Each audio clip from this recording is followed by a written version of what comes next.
Και θα ολοκληρώσουμε τις τοποθετήσεις των περιφερειαρχών μας με τον κύριο Χριστόδουλο Τοψίδη, Περιφερειάρχη Ανατολικής Μακεδονίας Θράκης. Καλησπέρα και από μένα. Θα είμαι σύντομος γιατί ακολουθεί ελαφρύ γεύμα. Να μην σας κρατήσω πολύ εδώ. Αγαπητές συνάδελφοι, αγαπητοί συνάδελφοι, κυρίες και κύριοι, θέλω λίγο να είμαι μέσα στο θέμα αυτού του θεματικού συνεδρίου, με τις θεματικές ενότητες, όπως έχουν προτάξει ο πρόεδρος της ΕΝΠΕ, τόσο και ο πρόεδρος, ο κύριος Φαρμάκης, τον οποίο τον ευχαριστούμε σήμερα για την φιλοξενία εδώ πέρα και αυτή την οργάνωση που έχει κάνει. Μιλάμε για ένα θεσμικό πλαίσιο. Στο θεσμικό πλαίσιο μέσα υπάρχουν οι ευθύνες των περιφερειαρχών, των αντιπεριφερειαρχών και περιφερειακών συμβούλων. Θα μιλήσω λίγο για τις ευθύνες που έχουμε για τα ρέματα και μάλιστα η κλιματική αλλαγή, η κλιματική κρίση ήρθε στη ζωή μας για να μείνει. Δεν είναι περαστική όπως ήταν κάποτε. Έχουμε την ευθύνη, θα έλεγα ότι πιθανόν και εύχομαι κάποιος προηγούμενος συνάδελφος, δεν μην κάνω αναφορά στο όνομά του, έχει τις ευθύνες για πλημμύρες καταστροφικές που είχαμε το περασμένο καλοκαίρι. Δεν μπορεί να είναι δυνατόν να έχουμε την ευθύνη των καθαρισμών ρεμάτων, αλλά να θέλουμε άδεια έγκριση από το δασαρχείο για να κάνουμε καθαρισμούς. Δεν γίνεται αυτό. Ήδη ως πρόεδρος της Επιτροπής Περιβάλλοντος, αγαπητοί συνάδελφοι και Καχημάνη, έχω ετοιμάσει μαζί με την νομική υπηρεσία της ΕΝΠΕ το νέο πλαίσιο που θα το καταθέσουμε τις επόμενες μέρες για να γίνουν αυτές τις αλλαγές. Δεν γίνεται να έχουμε ευθύνη, να είμαστε πολιτικοί προϊστάμενοι του συντονιστικού οργάνου πολιτικής προστασίας της περιφέρειας που άλλαξε με τη νέα δομή του και να μην έχουμε την, αν θέλετε, ενημέρωση από τα δασαρχεία. 40 εκατομμύρια ευρώ, 42 εκατομμύρια ευρώ, και ευχαριστώ την κυβέρνηση, δόθηκαν για την αποκατάσταση του δάσου Δαδιάς, μια μεγάλη καταστροφή των τελευταίων 87 ετών. Τα 42-43 εκατομμύρια δόθηκαν στο δασαρχείο με 5 υπαλλήλους, χωρίς καμία ενημέρωση εμείς. Είναι δυνατόν οι δικοί μας τεχνικές υπηρεσίες, οι υπάλληλοι, να έχουν το δικαίωμα να συνεπικουρούν, να επιβλέπουν μόνο 3 έργα και στο δασαρχείο να έχουν 42 εκατομμύρια? Δεν ήρθε ο δασάρης τον Τινέρο 3 να ενημερώσει τον Περιφερειάρχη τι είναι αυτά τα χρήματα. Την ευθύνη όμως εμείς την έχουμε αύριο. Κατηγορούμενοι, είπαν προηγούμενοι συνάδελφοι, δεν θα επανελειφθώ, θα πηγαίνουμε εμείς στα δικαστήρια. Εμείς θα είμαστε αίθουσες. Το έβαλε πολύ καλά κάποιος συνάδελφος. Δεν έχει κανένας καμία άλλη ευθύνη παρά μόνο εμείς οι περιφερειάρχες. Δεν είναι δυνατόν να δίνονται στο λιμάνι της Αλεξανδρούπολης, το οποίο επίσης πάλι ευχαριστώ, το ΤΑΙΠΕΔ, και όλα αυτά είναι χρήματα μειονάκαμψης. Τα ΤΑΙΠΕΔ, κυρίες, 18 εκατομμύρια ευρώ. Την αναβάθμιση του λιμανιού. Σύμφωνοι, ναι, και εγώ είμαι στο Διοικητικό Συμβούλιο, λοιπόν, με την ιδιότητα του Πρόεδρου του Μελτηρίου.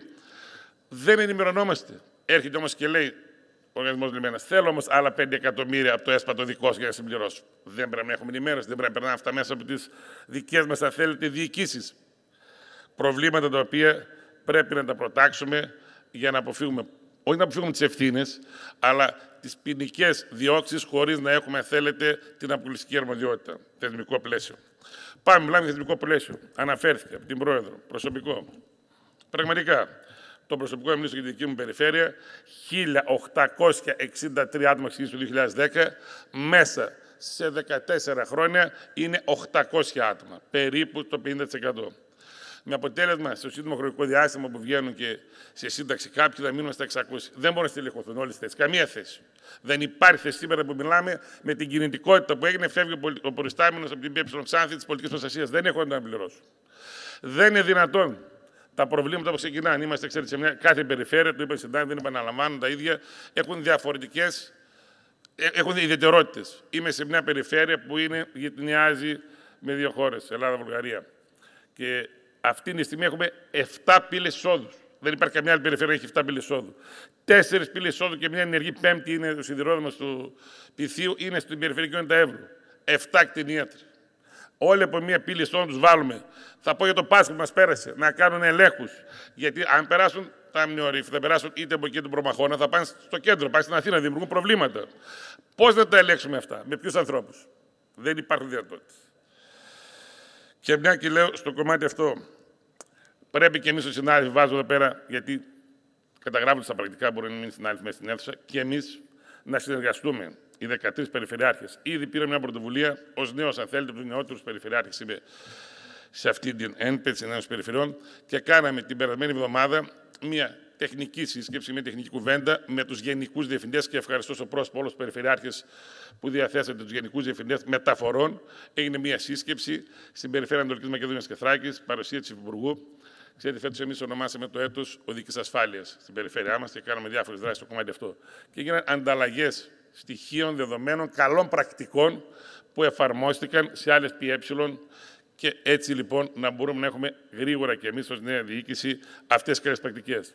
Στο κομμάτι αυτό θα βρεθώ στο εξής. Αναπτυξιακός οργανισμός, ένα εργαλείο το οποίο ευέλικτο το δόθηκε στις δυνατότητες της περιφέρειας.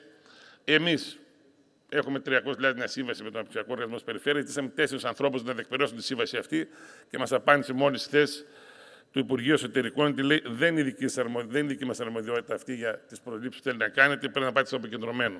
Μόλις πάμε στο αποκεντρωμένο, μας πει το Υπουργείο πρέπει να αποφασίσει. Επομένως, και εδώ αυτή η συνάντηση, αν γίνει στον Αναπτυξιακό Οργανισμό, πιστεύω θα φέρει αποτελέσματα και γρήγορες, αν θέλετε, κινήσεις για να μην χάνουμε τον χρόνο της διεκπαιρέωσης των θεμάτων.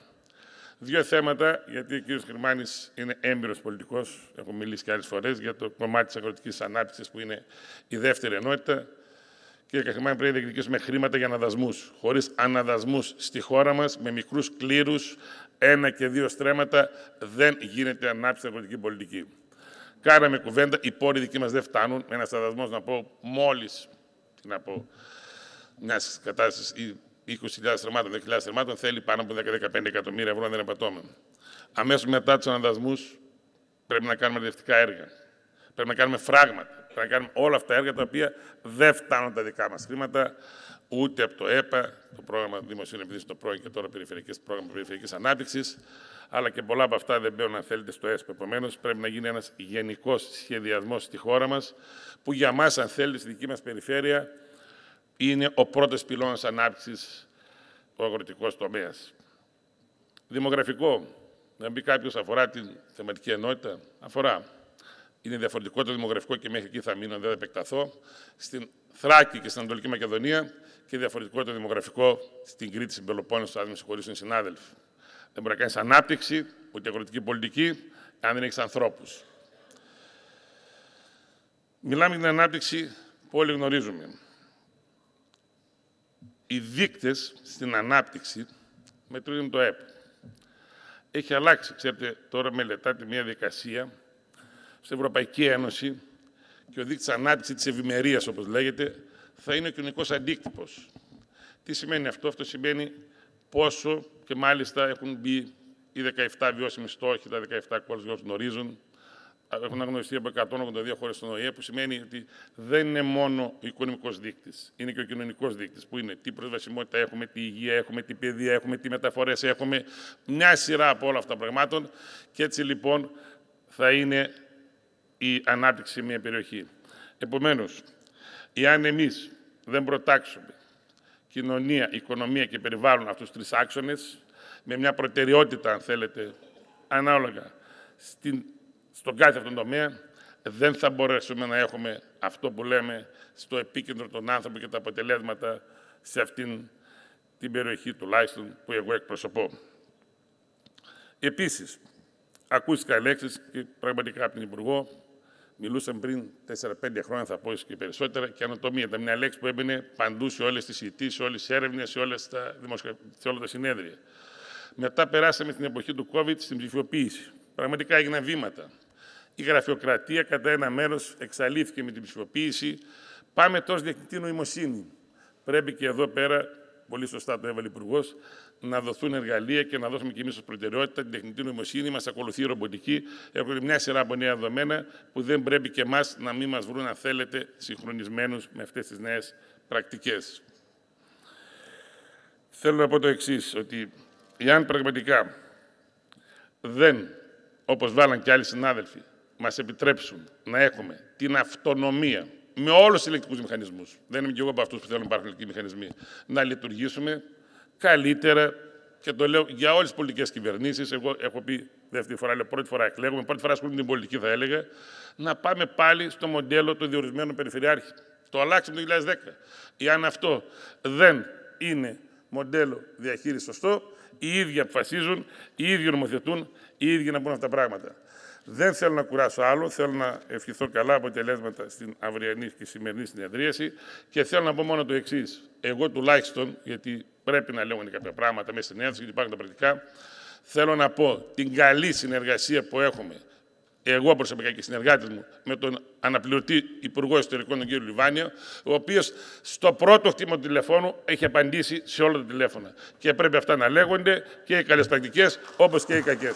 Να ευχαριστήσω τον πρόσωπο του Λιβάνιου για τη συνεργασία που έχουμε. Καλή δύναμη σε όλους. Πρόεδρε, ευχόμαστε καλά αποτελέσματα συνεδρίες. Να είστε καλά. Καλό μεσημεριανό. Ευχαριστούμε τον κύριο Τοψίδη, Περιφερειάρχη Ανατολικής Μακεδονίας Θράκης. Να σας ενημερώσουμε ότι στον εξωτερικό χώρο υπάρχει ελαφρύ γεύμα. Θα ξεκινήσουμε το απογευματινό session στις 6 ώρα το απόγευμα με την ομιλία του κυρίου Χαρδαλιά, Περιφερειάρχη Αττικής και πρώτου Αντιπροέδρου της Ένωσης Περιφερειών Ελλάδας. Και έχει ανοίξει και λίστα τοποθετήσεων συνέδρων για το απόγευμα μετά τις 7:30. Απευθύνεστε στη γραμματεία για να κάνετε εγγραφή. Καλή συνέχεια.